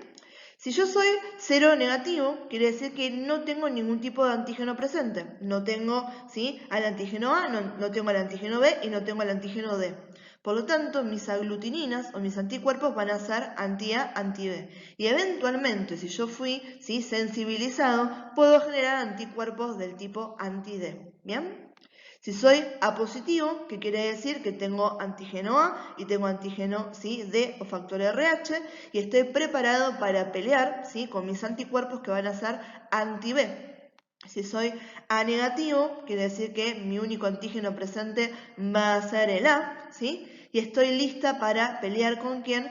Con los que van a ser los antígenos B, ¿sí? Entonces yo tengo a mis anticuerpos anti-B listos, ¿sí? Para que si me hace esta sangre va a haber problemas. De vuelta, si a un A negativo, ¿sí? Uno le da una transfusión con una sangre que sea A positiva, ¿sí? En la primera instancia puede que no pase nada, en la segunda se sensibiliza y ahí sí me genera este factor, ¿sí? Anti-D, ¿bien? Entonces va a poder generar también acá antígeno anti-D, ¿sí? Todos los negativos pueden hacer eso, ¿bien? Se los digo acá, ya se los repetí 2 veces para no volver a decirlo, ¿sí? En los últimos 2 ejemplos que me quedan con los negativos, ¿bien? Y de esa manera uno puede seguir pensando, ¿sí? Exactamente lo mismo que está pasando con uno y con otro. Entonces, la forma, ¿sí? Óptima de decir de quién puede recibir o quién puede donar es tomando en cuenta, ¿sí? El grupo de factor. Yo dentro de todo, si puedo elegir, le voy a dar el grupo de factor que corresponde, ¿bien? Entonces, en este sentido hay 2 grupos sanguíneos que son los más importantes a tener en cuenta porque son los que tienen particularidades, ¿bien? Que van a ser el cero negativo, ¿sí? El que es el dador universal, porque este no tiene ningún tipo de antígeno presente, entonces no va a reaccionar nada del paciente a que le den esta sangre porque no tiene nada contra qué pelear, ¿sí? No tengo antígeno, no tengo anticuerpos contra nada porque este no me presenta ningún antígeno, ¿sí? Entonces, cualquier tipo sanguíneo puede recibir de un O negativo. Ahora, este que es O negativo, ¿sí? No tiene, ¿sí? Tiene a todos los anticuerpos. Tiene anticuerpo anti-A, tiene anticuerpo anti-B. Si está sensibilizado va a tener anticuerpo, ¿sí? Anti-D. ¿Bien? Por lo tanto, podría recibir solamente como corresponde de otra persona que sea O negativa. ¿Cuál es la contrapartida de esto? Las personas que son AB positivos, ¿sí? Los AB positivos son los receptores universales, ¿sí? Porque ellos no tienen ningún tipo de anticuerpo, ¿sí? Pueden recibir A, pueden recibir de B, pueden recibir de 0, de todos los positivos, de todos los negativos, porque ellos están listos, ¿sí? Para reconocer todos, porque ellos tienen todos los antígenos, ¿sí? Entonces no están preparados en base a las aglutininas o los anticuerpos para pelear contra nadie, porque ellos tienen ya naturalmente todos los antígenos presentes, ¿bien? Entonces a un paciente AB positivo le puedo dar todos los grupos sanguíneos. Ahora ellos, ¿sí? Por el contrario, pueden solamente donarles a otros AB positivos, ¿sí? ¿Qué pasa? Si yo le doy a un paciente que es A positivo, sangre AB positivo, con el A y con el positivo no hay problema, pero la B que está ahí me hace reaccionar. Igual que no puedo darle a ninguno de los B tampoco, ¿bien? Y no le podría dar tampoco a la B negativo porque lo voy a estar sensibilizando y puede estar reaccionando, si ese paciente ya estaba sensibilizado, me va a reaccionar con un antígeno anti-D. ¿Sí? Y ese positivo es un problema. Entonces, estos pueden darle solamente a otros AB positivos. ¿Bien? Esa es la forma de entender a quién le puedo dar y de quién puedo recibir la sangre. ¿Sí? Es súper importante tenerlo en cuenta. El día de mañana ustedes pueden trabajar también en lo que es el departamento de hematología, ¿bien? O en la parte de hemodinamia. Si siguen haciendo ese curso, pueden también hacer la tecnicatura como técnicos en hemodinamia. Esto es algo que le comentaba recién, ¿sí? La importancia de las buenas prácticas al momento de transfundir a un paciente, ¿sí? Sobre todo nosotros hacemos hincapié en no pifiarle e incurrir en las reacciones que son graves, donde tengo la aglutinación intravascular y termino con la hemólisis de los hematíes, ¿sí? Después a veces puede ser que los pacientes que son transfundidos presenten reacciones que son más benignas, porque si hay pirógenos en lo que se fue transfundido, porque hay malas condiciones de esterilización, o de asepsia, ¿sí? O había presencia de alérgenos en la sangre del donante, esto puede hacer reaccionar el sistema inmunitario del paciente que está recibiendo, pero es más transicional y son efectos menos nocivos. Cuando hablamos de los graves, podemos terminar incluso en la insuficiencia renal aguda, ¿sí? Una ictericia bien grave, ¿sí? Entonces, son cuestiones donde saber bien el grupo y factor de la persona es extremadamente importante, sobre todo si estamos hablando del momento de transfundirla. Y esta es la última aclaración. Hasta acá, chicos, es lo que me interesa sobre este Power. Lo que nos queda es todo extra, ¿sí? ¿Se acuerdan cuando estuvimos hablando de lo que era sistema circulatorio? Me habían empezado a preguntar un montón de cuestiones con respecto a la sangre. Yo dije, miren, chicos, en el programa de biología no está puesto que nosotros veamos las características de la sangre, sino era nombrar qué es la sangre, ver el tema de cómo eran los componentes y ver también lo de grupo y factor. Hasta ahí es lo que entra según programa, ¿sí? Ahora, las características físico-químicas de la sangre no entran porque es un tema un poco más complicado donde requiere que haya cierta base desde lo que es la química sobre todo para entenderlo. Y ustedes no tienen eso, ¿sí? Menos ahora en primer año, primer cuatrimestre. Pero como me habían dicho que les interesaba, yo les comenté que yo este tema lo doy en otras carreras, ¿sí? En fisiopatología sobre todo, que es otro tema, donde los chicos ya están un poquito más avanzados y tienen que saber estas cosas, ¿sí? Entonces a mí no me generaba ningún esfuerzo extra, digamos, agregarles este material para que ustedes los tengan, ¿sí? Los que están listos con esto, hasta acá nos despedimos. Pueden cortar el video acá, pueden dejar de escuchar tranquilos, que lo que sigue nada se evalúa, no es nada que tenga que ver con biología. Y los que tengan ganas, que les interesaba esto, ¿sí? Pueden entonces seguir escuchándolo, ¿sí? De vuelta, prioricen siempre lo que entra para nosotros y los tiempos con eso. Y después de paso, por ahí es algo que les sirve a futuro, ¿sí? Cuando tengan adulto y anciano, que empiezan a ver patologías o en alguna otra materia donde quizás les hablen de algo de esto, pueden chusmear el material o me pueden escuchar de vuelta a mí en el video que ya les va a quedar y de paso les puede ayudar en otro momento, ¿bien? Pero esto de vuelta lo tienen bien escrito, pero se los aclaro también, no se evalúa. Bueno chicos, empezamos a hablar de las propiedades de la sangre, lo que si ustedes lo quieren buscar después, lo pueden ver como hemorreología, ¿sí? Vamos a hablar de 4 propiedades físico-químicas de la sangre y la primera con la que nos encontramos es la viscosidad sanguínea. Cuando uno habla de algo viscoso, seguramente les remite a algo pegajoso, y algo pegajoso es algo estático, ¿sí? Yo tengo, ¿sí? algo pegado en la mano y no me lo puedo sacar fácil. ¿Bien? ¿Por qué les digo que tengan esto en la cabeza? Porque la definición de viscosidad es como una medida de resistencia al flujo, ¿sí? Cuanto más viscoso es algo, ¿sí? Más difícil va a ser que yo lo mueva, por lo tanto voy a tener menor flujo. Entonces, aplicándolo a la sangre, a mayor viscosidad, menor flujo sanguíneo, ¿bien? Y otra de las características que tiene la viscosidad en lo que es su definición es como aquello que permite que los fluidos no se deformen. Cuando uno habla de un fluido, está hablando de aquella porción de materia que es capaz de deformarse cuando es sometida a una fuerza, ¿sí? A diferencia de cuando uno está hablando de algo sólido que o no se deforma o se deforma hasta cierto punto. Entonces, la viscosidad es aquello que le permite a la sangre conservar, ¿sí? su estructura, ¿sí? Y no deformarse tanto como lo haría si no estuviera, ¿bien? Porque sabemos que hay un montón de presiones a las cuales está sujeta continuamente, ¿bien? Ahora, esta viscosidad, ¿de dónde viene? O sea, ¿cómo está determinada?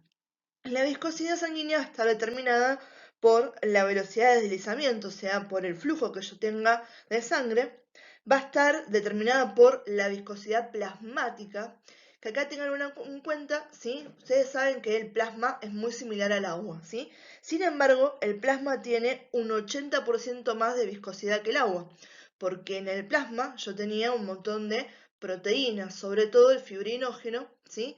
Y las inmunoglobulinas. Bien, las lipoproteínas y demás no nos interesan tanto, pero el principal culpable de la viscosidad del plasma es más que nada el fibrinógeno. Y ahí, ¿sí? Intentando seguirle el ritmo, vienen las inmunoglobulinas. Bien, entonces la viscosidad plasmática, ¿sí? Que el plasma sabemos que es esa porción más líquida donde están suspendidas estas estructuras sólidas que van a ser los elementos formes, le está dando una gran parte de esa característica de viscosidad cuando hablamos de sangre entera, que la nombramos con su totalidad de los elementos. Bien, después, ¿sí? Ya hablamos que teníamos la velocidad de deslizamiento, la velocidad plasmática, y lo que nos queda tiene que ver con el hematocrito, ¿sí? La concentración que yo tenga del hematocrito, sobre todo y particularmente de los hematíes, o también llamados glóbulos rojos. Bien, porque estos a mí también me va a interesar qué capacidad tienen de deformarse, ¿sí?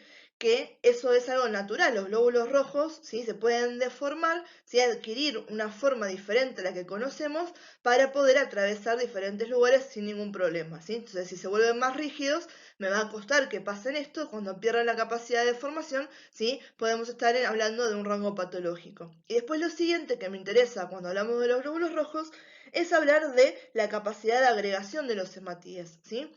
Cuando uno habla de agregados es que se forman estos elementos que se llaman roleos o pilas de moneda, ¿sí? Que hace que se me empiece a dificultar un poco la circulación porque en vez de tenerlos solitos ahora los tengo pegados entre ellos, ¿sí? Entonces, cuando uno habla de concentración del hematocrito, generalmente le pone en condiciones fisiológicas normales, ¿sí? La mirada a los glóbulos rojos, porque sabíamos que en la proporción, ¿sí? Teníamos plasma y la mayor cantidad de elementos formes iban a ser los glóbulos rojos. Después la porción de plaquetas y de glóbulos blancos iba a ser menor. ¿Bien? ¿Quiere decir que yo desestimo por completo a las plaquetas y a los glóbulos blancos? No, ¿sí? Estos también me van a interesar, ¿sí? Verlos y sobre todo van a estar afectados en condiciones patológicas, ¿bien? Cuando yo tengo, por ejemplo, una disminución de las plaquetas, ¿bien? Tiendo a tener una viscosidad sanguínea más reducida, ¿sí?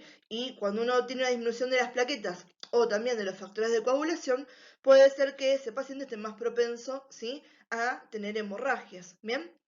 Cuando hablamos de los leucocitos, ¿sí? De los glóbulos blancos, cuando yo tengo mayor concentración de leucocitos porque estoy teniendo, ¿sí? Un proceso inflamatorio, ¿sí? La viscosidad puede estar aumentada. Y en el caso de que yo tenga una leucopenia, o sea, quiere decir que los leucocitos están disminuidos, ¿sí? Yo puedo tener, ¿sí? Una viscosidad sanguínea más disminuida, ¿bien? Entonces, también me interesan el tema de conocer, ¿sí? Si están aumentados los leucocitos y las plaquetas. No son despreciables. Pero donde pongo el ojo es en los glóbulos rojos. ¿Bien? Y la viscosidad nos interesa, ¿sí? Porque mediante lo que se llama un viscosímetro plasmático, nos permite hacerle un seguimiento al paciente viendo cómo está transcurriendo diferentes patologías, ¿sí? O qué está sucediendo. Bien, por ejemplo, cuando aumenta la viscosidad, generalmente eso es lo que más nos preocupa, ¿sí? Aumenta el potencial de que ese paciente, ¿sí? Termine con una patología trombótica, ¿sí? Que haga un trombo que me ocluya uno de los vasos, ¿sí? También es un factor que interviene mucho en lo que va a ser la aterogénesis, ¿sí? Esta formación de placas a nivel de los vasos sanguíneos, ¿bien? Y en algunos casos, cuando ustedes piensen, ¿sí? Si yo tengo mayor resistencia al flujo, el corazón, que es el encargado de bombear la sangre, tiene que hacer entonces mayor trabajo para que la sangre bombee, porque si la sangre se queda estática, voy a empezar a tener problemas de hipoxia, ¿sí? No están llegando los suficientes nutrientes, ¿sí? Ni suficiente oxígeno a cada uno de mis tejidos, entonces la perfusión tisular va a empezar a sufrir. Entonces el corazón no se puede permitir eso y lo compensa con mayor gasto cardíaco. Por lo tanto, podemos terminar con pacientes que tienen hipertrofiado, o sea, más agrandado, ¿sí? El corazón, particularmente lo que sería el ventrículo izquierdo, ¿sí? Y ahí empezamos en todo lo que es la rama de las cardiopatías, ¿bien? Entonces, la viscosidad sanguínea nos interesa un montonazo. Después, llegado a lo que es la práctica diagnóstica, ¿sí?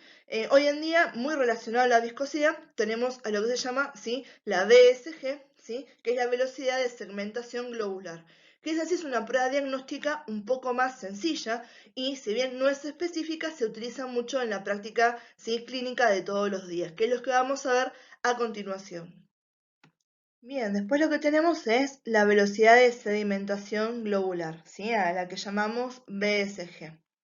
Esta velocidad de sedimentación globular es una prueba de laboratorio que se utiliza bastante, si bien es inespecífica, por el bajo costo que tiene y es una entrada antes de que yo piense en hacer algunas pruebas que sean más costosas o sean más invasivas para el paciente. Bien, esto se hace más que nada en referencia, ¿sí? A la velocidad en la que está sedimentando la fracción forme de la sangre, particularmente de los hematíes. Bien, porque hay una correlación sobre cómo ciertos factores influyen en estos. Para que tengan una idea, en los hematíes, ¿sí? Hay algo que se llama factor Z, ¿sí? En realidad, ¿sí? Potencial Z. El potencial Z es la energía de repulsión que existe entre los hematíes porque hay cargas negativas en la superficie, ¿sí? Entonces, de esta manera, estos hematíes se repelen entre ellos y se mantienen alejados. ¿Qué me afecta al potencial Z más que nada? ¿Sí? El fibrinógeno y las globulinas. Bien, también me va a afectar, ¿sí? La concentración o la proporción en realidad en que van a aumentar la velocidad de sedimentación o va a disminuir la forma conservada o no de los hematíes. Bien, entonces volviendo a lo que les decía recién, en procesos que son inflamatorios, ¿bien? El fibrinógeno afecta a este potencial Z y lo disminuye. De modo que si disminuye el potencial Z, ahora los hematíes van a estar más juntos, se apelmazan, se aglutinan y eso sedimenta a una velocidad mucho más rápida, porque va a ser más fácil que algo sedimente, que caiga hacia el fondo, si está en un coagulito, ¿sí? Si está todo aglutinado y apelmazado, a que venga solo, ¿sí? Donde la resistencia va a ser más alta y va a ser más difícil que se sedimente rápidamente. Bien, entonces, cuando uno habla de la velocidad de segmentación globular o BSG aumentada, en esta podemos encontrar que hay condiciones fisiológicas donde la voy a ver de esta manera, que son el embarazo y es la vejez. El embarazo, sobre todo a partir del tercer trimestre, donde aumentan las concentraciones de fibrinógeno y sucede lo que les comentaba recién. Bien, ahora, la BCG aumentada es un indicador de patología cuando uno habla, ¿sí?, de infecciones agudas o de procesos inflamatorios crónicos y también asociada a algunas neoplasias, también por esta cuestión del fibrinógeno. En las infecciones agudas por el fibrinógeno, ¿sí?, y por aquellas proteínas que se llaman proteínas de fase aguda, que tienen la misma función que el fibrinógeno en cuanto a cómo afectan a los hematíes este potencial Z. En los procesos inflamatorios crónicos eso se sostiene a menor medida, pero ahí entran también en juego las globulinas, las inmunoglobulinas, lo que hace que este potencial Z disminuya.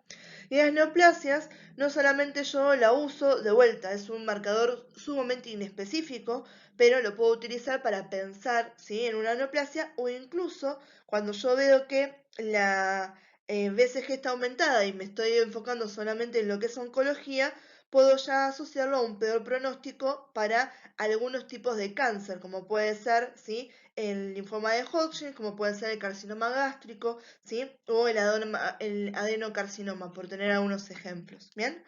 Ahora, después tenemos la BCG disminuida, ¿sí? La BCG disminuida tiene que ver ahora, en este caso, si yo tengo ausencia de fibrinógeno o de los factores de coagulación, ¿sí? Y si yo además tengo algún tipo de patología que me esté afectando la forma, ¿sí?, la morfología de los hematíes o de los glóbulos rojos, ¿sí? Entonces, las primeras tres cosas que tenemos, fíjense, directamente nos dice alteración morfológica de los hematíes, ¿sí? En la anemia de pronocítica, después la vamos a ver en detalle, pero en este caso tenemos a los hematíes que tienen forma de media luna, ¿sí? Entonces eso afecta a la forma en que estos pueden sedimentar, entonces la BCG está disminuida, y en la insuficiencia cardíaca congestiva está pasando algo parecido, ¿sí? Se ven afectados la cantidad y la morfología de los hematíes, ¿sí? La necrosis hepática, esta me influye para que me baje la BSG porque el hígado es un gran productor, ¿sí?, de fibrinógeno. Entonces, si me baja el fibrinógeno, ¿sí?, voy a tener mayor potencial Z entre mis hematíes, por lo tanto, la BSG va a estar disminuida. Y el último, ¿sí?, que es el CIVD, ¿sí?, o coagulación intravascular diseminada, en este caso lo que está sucediendo es que yo me consumo, ¿sí?, a los factores de coagulación, entre ellos también al fibrinógeno, por lo tanto, en la patología que está sucediendo, por lo tanto, ¿sí?, la BCG se va a ver disminuida, ¿sí?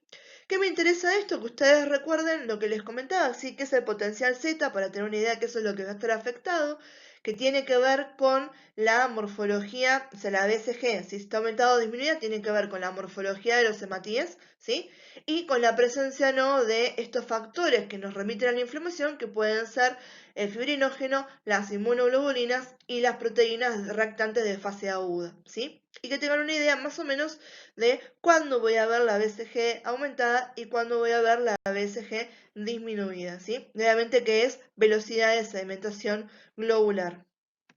Cuando hablamos de osmolaridad, ¿sí?, y ahora ya vamos a ver por qué ahí ponemos específicamente osmolaridad plasmática, a lo que estamos haciendo referencia es al número total de solutos en una solución, ¿sí? ¿Qué otra forma tenemos para decirle esto? Número total de partículas osmóticamente activas que yo tengo en una solución. ¿Qué significaba que fueran osmóticamente activas? Que tenían capacidad de ejercer presión osmótica. La presión osmótica era la presión necesaria para detener el flujo de agua a través de una membrana semipermeable, ¿sí? Entonces era hacer el efecto contrario a lo que estaba haciendo la ósmosis, ¿sí? Para poder detener ese efecto, ¿sí? Diciendo, bueno, agua hasta acá, no vas a entrar más, ya estamos, ya es suficiente la cantidad de agua que tenemos, ¿sí? Eso es lo que es la capacidad de tener presión osmótica, ¿sí? Entonces, esto se mide en los moles, ¿sí? Los moles tiene que ver con, ¿sí? Unos moles igual a un mol, ¿sí? Un mol son 6,02 por 10 a la 23 partículas, ¿bien? Esta constante que teníamos, ¿sí? Otra cosa que tiene que ver con esto, ¿sí? Que se tomaba en cuenta era entonces la concentración molar y también el número de partículas en las que disociaba la solución, ¿sí?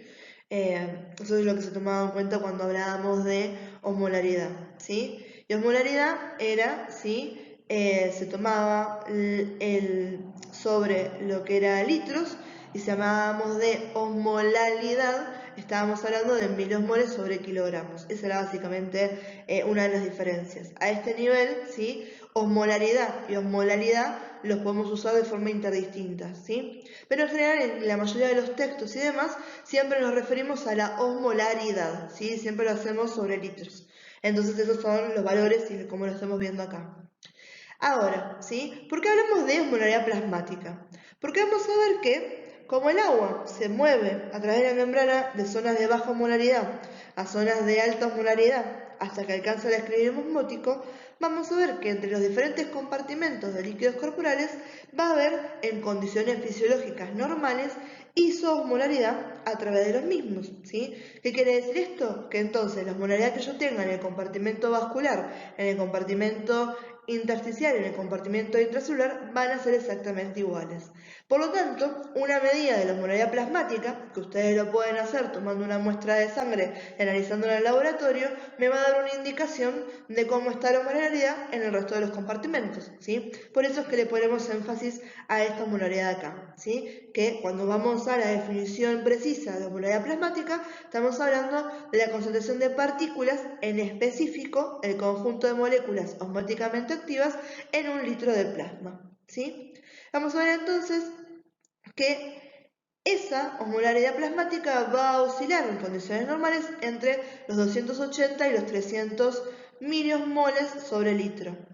En realidad otra puede ser 275 a 290, ¿sí? Eso depende de dónde estén buscando la información, ¿sí? Yo siempre se lo saco del Wigton, ¿sí? Se trataba de fisiología, igual tengo otros libros más de fisio que uso para armarle los powers a ustedes, ¿bien?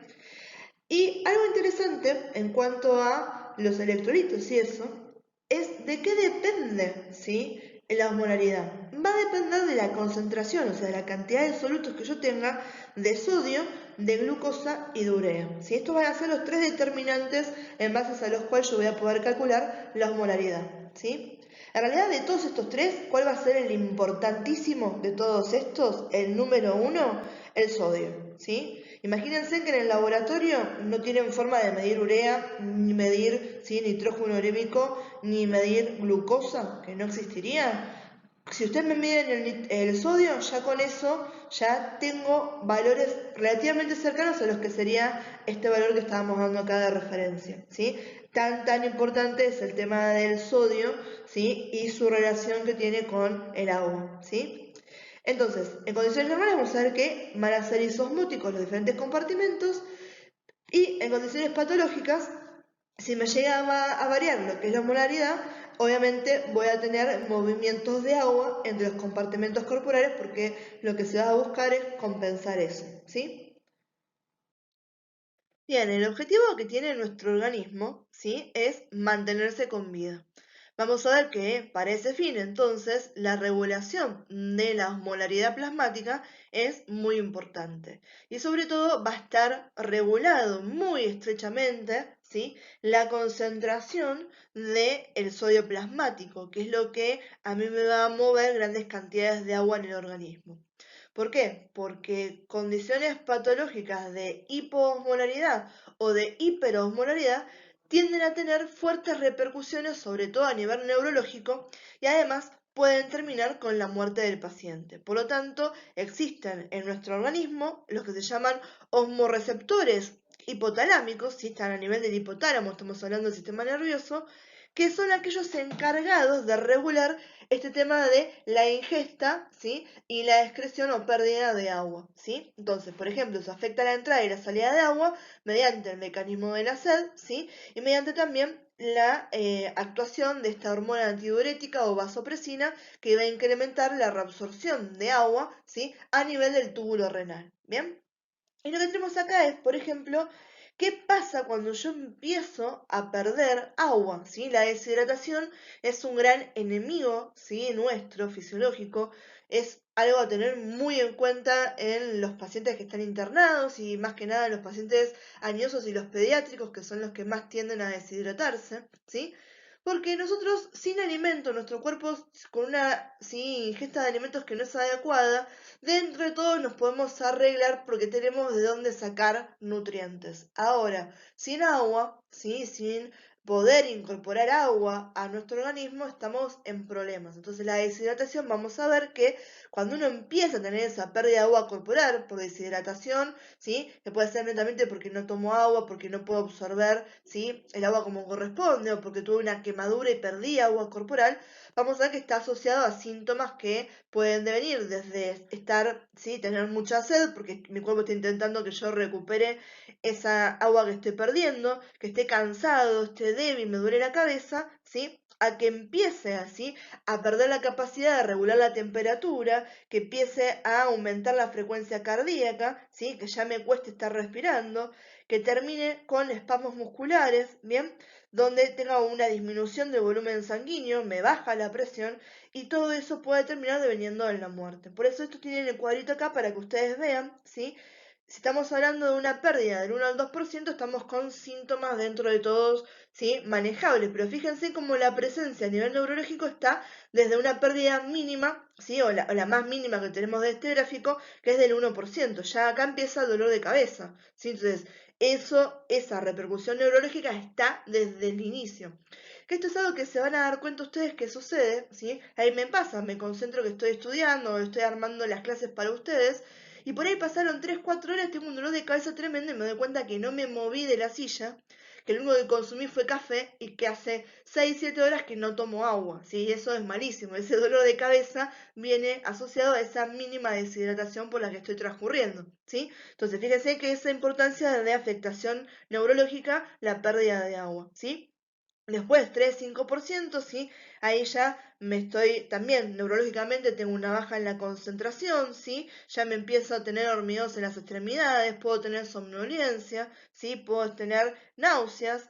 6-8%, acá ya estoy perdiendo la capacidad un poco de regulación de la temperatura empieza a aumentar, ¿sí?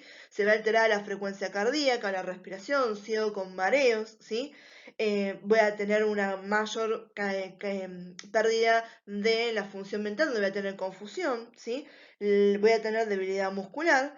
Y ya cuando hablamos de una pérdida del 9 al 11%, empiezo con espasmos musculares, ¿sí? Con delirios, ya a nivel neurológico ya estamos bastante afectados, ¿sí? Está afectado el tema del equilibrio, la circulación, la lengua se hincha, ¿sí? Y se está complicando mucho más, ¿sí? Entonces, esto más que nada es para que tengan, ¿sí? La importancia de ese equilibrio y regulación de la osmolaridad y qué tan importante es el agua para nosotros. Bien, por eso va a ser súper importante más adelante cuando veamos qué mecanismos tiene de regulación, por qué, ¿sí? Esos hormonoreceptores hipotalámicos son importantes, por qué la hormona antidiurética también es importante, que esa más que nada la vamos a ver cuando toquemos fisiopatología del aparato renal. Bien, la última de las propiedades fisicoquímicas que nos toca resolver es la del pH sanguíneo, ¿sí? pH seguramente ustedes lo vieron en biología, ¿sí? En algún momento, o en química, ¿sí? Sabemos que el pH es una medida, es una escala que permite determinar si una solución es ácida o si es alcalina, ¿sí? No tiene unidad de medida, si es pH y es el número, ¿sí? Una escala del 0 al 14, donde el 7 son los pH neutros, por menos de 7 serían ácidos y más de 7 serían alcalinos, ¿sí? La fórmula matemática es que el pH es igual al menos logaritmo a la 10 de la concentración de hidrogeniones, ¿sí? Por lo tanto, una mayor concentración de hidrogeniones, ¿sí? Esto es lo que hace que se vuelva ácido, tenga números de pH más bajos, ¿sí? Cuando hablamos del pH sanguíneo, ¿bien? Generalmente lo medimos en lo que es el pH arterial, ¿sí? En lo que es la sangre arterial, ¿sí? Sangre venosa la podemos medir también, pero la que es más representativa va a ser la sangre arterial, ¿sí? Por lo tanto, el pH sanguíneo en sangre arterial, ¿sí? Oscila entre 7,35 y 7,45, ¿sí? Siendo en realidad que el estándar, digamos, la media donde estaría todo bien sería 7,40, ¿sí? El rango de aceptación es de 7,35 a 7,45. 7,40 o 7,4 el ideal. Si me voy por debajo, ¿sí? De lo que sería 7,34, estoy en un proceso que se llama acidosis. Y si me voy por arriba del valor que sería 7,46, estaría en alcalosis, ¿sí? Esas son alteraciones, ¿bien? En la sangre venosa, fíjense en que las consideraciones de lo que sería el pH normal tienen una pequeña variación a lo que estuvimos nombrando recién, ¿sí? En pH venoso tiene un margen de 7,32 a 7,38.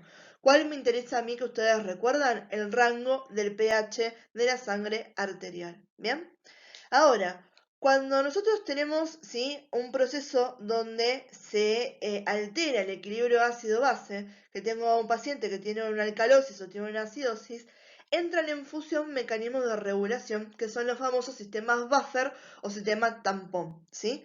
No vamos a entrar muy en detalle en eso, quédense tranquilos, es una línea más general lo que me interesa que ustedes tengan ahora, pero tengan idea de que los mecanismos de regulación se dan por las sustancias volátiles que se eliminan a través de los pulmones, como va a ser el dióxido de carbono, y sustancias no volátiles que se eliminan a través de los riñones, como va a ser el bicarbonato. ¿Hay más sistemas de tampón? ¿Hay más para hablar en profundidad de esto? Sí, pero hasta ahora eso es lo que me interesa que a ustedes les quede claro. Igualmente, ahora vamos a ver, ¿sí?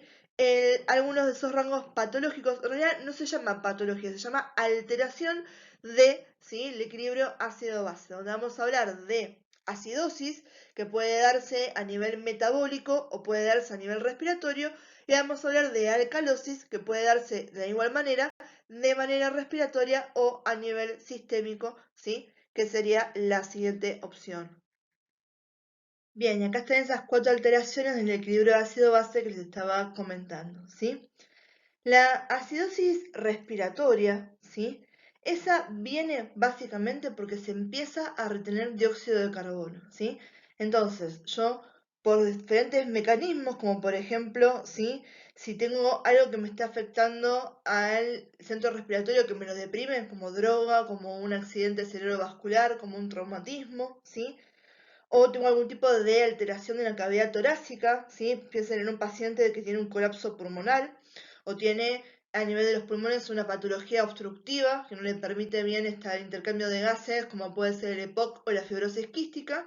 Entonces, no puede eliminar bien el dióxido de carbono, se empieza a acumular ese dióxido de carbono, que es un ácido débil, pero es un ácido, ¿sí? Y por lo tanto, empiezo a tener un pH más ácido. Por eso es una acidosis y es respiratoria porque el problema de la regulación está a nivel respiratorio, ¿sí? Yo puedo tener también una acidosis a nivel metabólico, ¿sí? Esto tiene que ver más que nada, ¿sí? Se refleja a nivel metabólico en lo que es el plasma sanguíneo y tiene que ver con que hay una pérdida de bicarbonato, ¿sí? Pueden ser pacientes que tienen una diarrea muy extrema, ¿sí?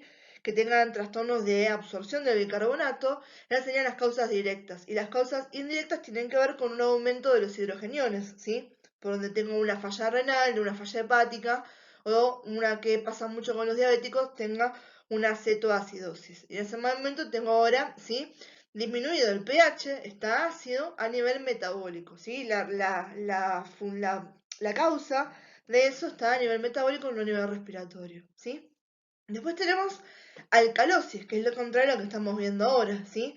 La alcalosis respiratoria, ¿sí? Tiene que ver porque se elimina mucho dióxido de carbono. Hay lo que se llama una hiperventilación, ¿sí? Entonces yo hiperventilo, pierdo dióxido de carbono, se vuelve más alcalino el pH, ¿sí? Esto puede pasar por causas psicógenas, por ejemplo un ataque de pánico, un ataque de ansiedad, puede ser una iatrogenia, ¿sí? El médico reguló mal el respirador, ¿sí? O también puede ser, ¿sí? Porque está estimulado por demás el centro respiratorio, porque tiene fiebre el paciente o porque consumió algún tipo de droga, ¿sí? Entonces fíjense que acá esa sustancia volátil que es el dióxido de carbono es la que está, ¿sí? Mal regulada. En la acidosis respiratoria porque se concentra, lo retengo, y en la alcalosis respiratoria porque lo estoy eliminando más de lo que tendría que hacer, ¿sí? Y la última sería la alcalosis metabólica. Estamos hablando de a nivel sistémico. ¿Y cuál era ese regulador no volátil? El bicarbonato, ¿sí? Entonces, en este caso lo que voy a tener es un aumento del bicarbonato, lo que hace que el pH sea más elevado y se vuelva alcalino, ¿sí? En este caso, algunas de las causas que yo puedo tener para lo que sería la alcalosis metabólica es que yo tengo una ganancia excesiva de bicarbonato. Esto puede ser por el tipo de solución que le estén pasando al paciente, ¿sí? Puede ser porque tengo una pérdida excesiva de hidrogeniones, ¿sí? Porque a nivel digestivo estoy teniendo vómitos, porque a nivel renal, ¿sí? Estoy con medicamentos que son diuréticos, ¿bien? De esa manera entonces, ¿sí? Voy a perder hidrogeniones y voy a aumentar bicarbonato. El bicarbonato, ¿sí? Era ese componente no volátil que me regula sobre todo la acidosis a nivel metabólico y la alcalosis a nivel metabólico, ¿sí? Si tengo una acidosis metabólica, ¿sí? Yo tengo menos bicarbonato y tengo más concentración de hidrogeniones. Yo tengo una alcalosis metabólica, tengo más bicarbonato y menos concentración de hidrogeniones, ¿sí? Entonces, a nivel metabólico, ¿quién es el regulador? El bicarbonato. A nivel respiratorio, ¿quién es el regulador? El dióxido de carbono. Y eso es lo que a mí me interesa que a ustedes les quede bien en claro. ¿Y qué pasa cuando estoy en una acidosis o estoy en una alcalosis? Bueno chicos, espero que se haya entendido. Como siempre, cualquier tipo de duda, de consulta que me quieran hacer, algo que no haya quedado claro, me lo avisan, no se me queden con preguntas, que la idea es poder ir aprendiendo y poder ir avanzando en todo esto, ¿sí? Les mando un saludo, nos vemos en la próxima clase.